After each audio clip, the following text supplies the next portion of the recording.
Emmanuel. Si Dieu est pour nous, qui peut être contre nous? Si Dieu est pour une nation, qui peut être contre elle? Je ne vous entends pas. Si Dieu est pour vous, qui peut être contre vous? Dites personne. Dites parce que Dieu est avec moi, pour mon bien, toute montagne sera aplanie.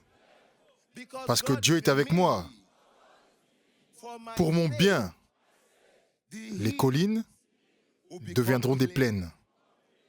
Dites parce que Dieu est avec moi, je continuerai de vivre sereinement, marcher sereinement, sauter sereinement dans ce monde incertain. Parce que Dieu est avec moi, dites rien, rien et rien ne se tiendra contre moi. Croyez-vous cela? Croyez-vous cela? Laissez-moi vous voir crier Jésus. Alléluia. Alléluia. Oui, je veux remercier Dieu Tout-Puissant pour la grâce d'être dans sa présence. Souvenez-vous, dans la présence de Dieu, il y a la plénitude de joie. Alléluia. Et je veux aussi remercier Dieu pour la vie de notre Père dans le Seigneur, prophète T.B. Joshua.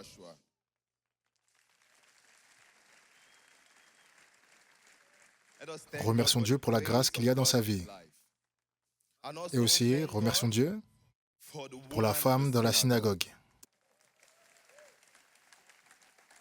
la femme de foi, la femme de grâce, notre mère dans le Seigneur, pour s'être laissée utiliser par Dieu, pour changer les vies, changer les nations et changer le monde.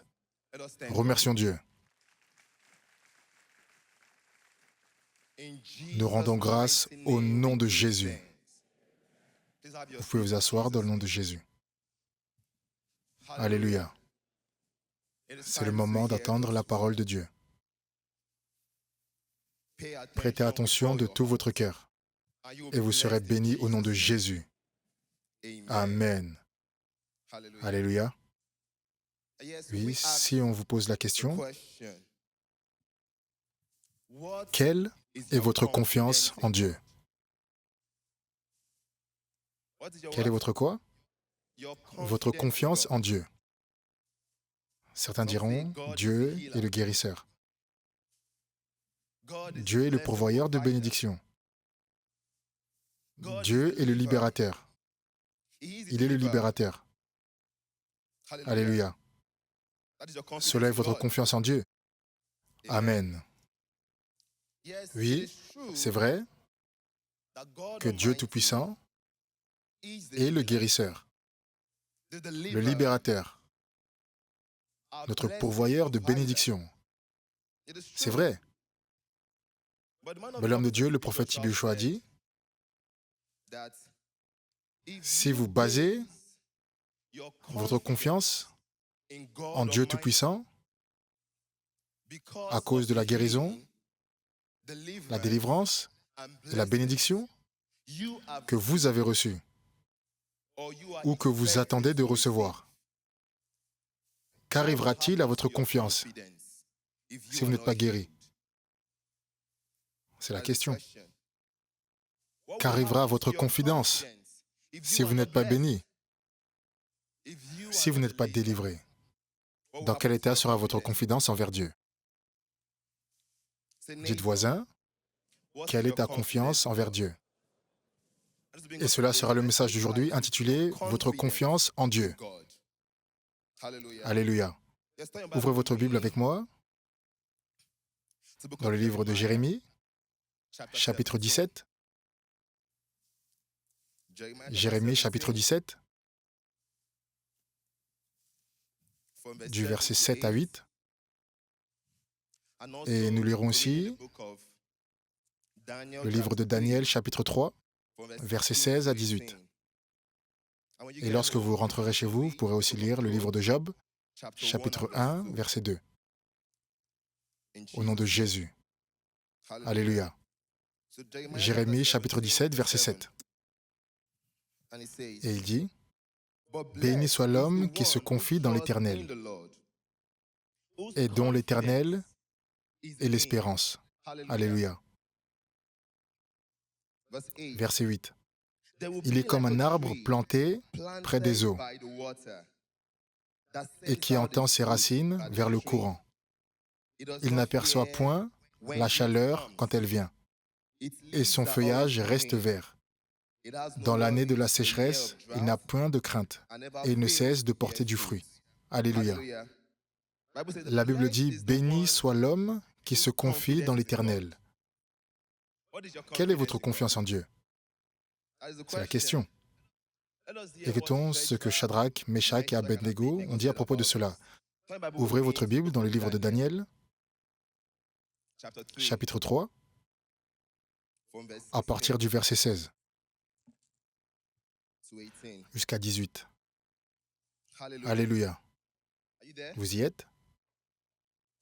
Le verset 16 dit, « Shadrach, Meshach et Abednego répliquèrent au roi Nebuchadnezzar, « Nous n'avons pas besoin de te répondre là-dessus. » Verset 17. « Notre Dieu, celui que nous servons, peut nous délivrer de la fournaise ardente, et il nous délivrera de ton pouvoir, roi. »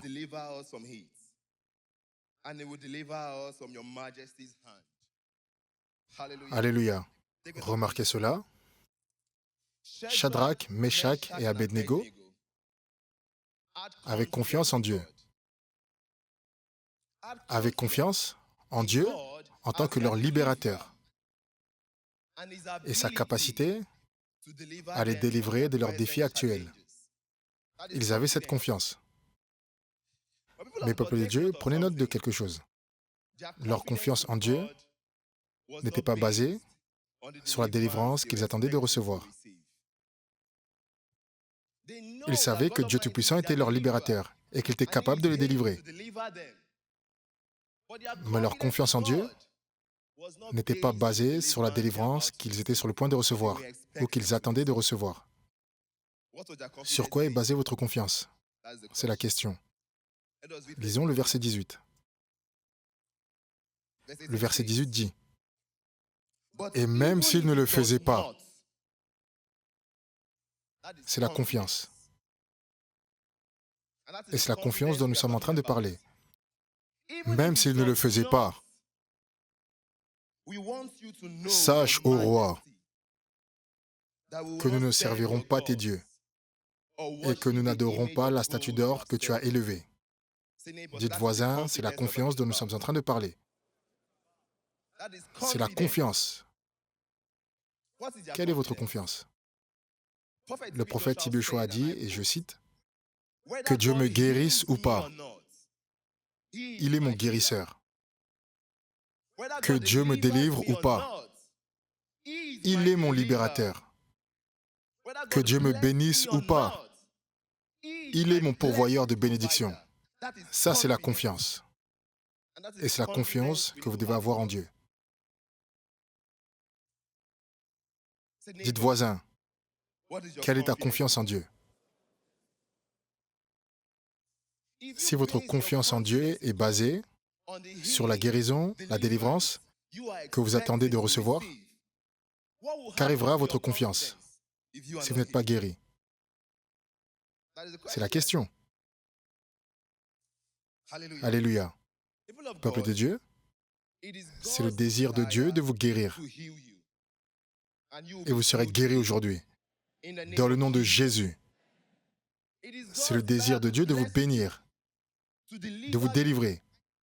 Et vous serez bénis aujourd'hui. Vous serez délivrés aujourd'hui, dans le nom de Jésus. Mais constatez cela, peuple de Dieu. Dieu Tout-Puissant ne veut pas que vous et moi allions devant lui juste pour être guéris, juste pour être délivrés, juste pour être bénis. Non, il veut que nous venions à lui pour avoir une relation avec lui. Pas seulement se présenter devant Dieu et recevoir sa guérison, puis faire son chemin. se présenter devant Dieu pour la délivrance et faire son chemin. Non, Dieu veut que nous ayons une relation avec lui, une relation père-enfant. Une quoi? Une relation père-enfant. Souvenez-vous, en tant qu'enfant, lorsque vous désirez quelque chose de votre père à la maison, qu'il vous le donne ou pas, vous reconnaîtrez toujours qu'il est votre père. Est-ce que j'ai raison? Lorsque vous désirez quelque chose de la part de votre père, qu'il vous le donne ou pas, vous reconnaîtrez toujours qu'il est votre père. Et c'est le type de relation que nous devons établir avec Dieu Tout-Puissant, notre Père Céleste. Souvenez-vous de la prière de notre Père. Nous disons toujours, notre Père, qui est aux cieux, que ton nom soit sanctifié, que ton règne vienne, que ta volonté soit faite sur la terre comme au ciel. Nous faisons toujours cette confession. Nous reconnaissons que Dieu est notre Père et nous acceptons que sa volonté soit faite dans notre vie. Cette reconnaissance doit se faire à la fois dans les bons et les mauvais moments. Dieu ne doit pas être votre Père seulement quand les choses vont bien, mais aussi quand les choses sont dures. Ouvrons notre Bible dans le livre de Proverbes, chapitre 3. Proverbes, chapitre 3, à partir du verset 5. Alléluia. Proverbes, chapitre 3, verset 5. Confie-toi en l'Éternel de tout ton cœur et ne t'appuie pas sur ta sagesse. Le verset 6 dit, reconnais-le dans toutes tes voies. Dans toutes tes voies, cela veut dire dans les bons et mauvais moments. Honorez Dieu. Pas seulement quand les choses vont bien. Vous dites, merci Jésus, tu es mon Dieu. Je te suivrai tous les jours de ma vie. Mais aussi quand les moments sont durs. Souvenez-vous, dans notre marche avec le Seigneur, nous avons le bon et les mauvais moments. Nous avons les bons moments, lorsqu'il y a de l'argent dans les poches, à manger sur la table. Et nous avons aussi des mauvais moments, lorsqu'il n'y a pas d'argent dans les poches, pas à manger sur la table. En tant que chrétien, en tant qu'enfant de Dieu, votre confiance en Dieu doit rester inchangée dans les bons et mauvais moments. Votre confiance en Dieu doit rester inchangée dans les bons et mauvais moments. Souvenez-vous le cas de Job. Le livre de Job, chapitre 1, verset 1 jusqu'à la fin. La Bible dit, lorsque les choses allaient bien et lorsque les choses étaient dures, Job a honoré Dieu. Lorsque les choses allaient bien, Job a dit, ô Seigneur, je te suivrai tous les jours de ma vie. Et lorsque les choses sont devenues difficiles, la Bible dit, Job a dit, tout nu je suis sorti du ventre de ma mère, et nu je repartirai. Le Seigneur donne, et le Seigneur a repris. Béni soit son saint nom. Quelle confiance. Alléluia. Alléluia. Cela doit être notre confiance en Dieu, dans les bons et mauvais moments. Notre confiance doit rester stable, doit rester inchangée dans les bons et mauvais moments. La confiance de Job en Dieu n'était pas basée sur ses biens, n'était pas sur les bénédictions qu'il a reçues. Non, sa confiance était en Dieu Tout-Puissant, le donateur de ses biens. Et c'est pour cela qu'en tant qu'enfant de Dieu, votre confiance en Dieu ne doit pas se reposer sur vos biens. Vous savez pourquoi? Parce que Dieu Tout-Puissant, parfois, permet que nos biens, nos bénédictions, nous soient retirés pour tester notre foi. Dieu Tout-Puissant permet à nos bénédictions de nous être retirées pour vérifier notre confiance. Et si votre confiance est placée sur vos biens, peuple de Dieu, lorsqu'elles vous sont retirées, vous commencerez à murmurer. Vous commencerez à vous plaindre. vous commencerez à chercher des alternatives en dehors de l'Église et en dehors du corps de Christ. Souvenez-vous de la femme de Job. La Bible dit que lorsque les choses allaient bien, la femme de Job lui a dit, « Partout où tu iras, je te suivrai. Je te suivrai tous les jours de ma vie. » Quand les choses sont devenues difficiles, qu'a-t-elle dit? Elle a dit, « Tu t'accroches encore à ton intégrité. » Monsieur, pourquoi ne pas maudire Dieu et mourir? Dites voisin, quelle est ta confiance en Dieu? Dites, quelle est ta confiance en Dieu? Peuple de Dieu, est-ce que votre confiance en Dieu demeure inébranlable lorsque vous êtes testé? C'est la question. Est-ce que votre confiance en Dieu demeure stable lorsque les épreuves viennent? C'est la question. Dites voisin, je connais ma confiance en Dieu. Je ne vous entends pas. Dites voisin, je connais ma confiance en Dieu. Que Dieu me guérisse ou pas, il est mon guérisseur. Que Dieu me délivre ou pas, il est mon libérateur. Dites, je connais ma confiance en Dieu. Que Dieu me bénisse ou pas, il est mon pourvoyeur de bénédiction. Dites, ça c'est ma confiance. Dites, ça c'est ma confiance en Dieu. Levons-nous. S'il vous plaît, faites cette confession de tout votre cœur. Dites, je connais ma confiance en Dieu Tout-Puissant. Je connais ma confiance en Dieu Tout-Puissant. Que Dieu me guérisse ou pas, il est mon guérisseur. Que Dieu me délivre ou pas, il est mon libérateur. Que Dieu me bénisse ou pas, il est mon pourvoyeur de bénédiction. Je connais ma confiance.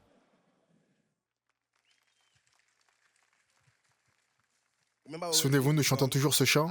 J'ai décidé de suivre Jésus. J'ai décidé de suivre Jésus. I have decided to follow Jesus.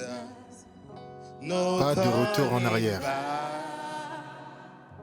Pas de retour en arrière. Nous le chantons encore. I have decided to follow Jesus. I have decided to follow Jesus. I have decided to follow Jesus. No turning back. No turning back. Même dans la maladie, même dans la bonne santé. I have decided to follow Jesus. Même dans la bénédiction, même dans la difficulté. No turning back. No turning back. One more time. I have decided. Cela doit être votre confession. I have decided to follow Jesus. I have decided to follow Jesus. No turning back. No turning back. Que Dieu bénisse sa parole dans nos cœurs au nom de Jésus. Alléluia.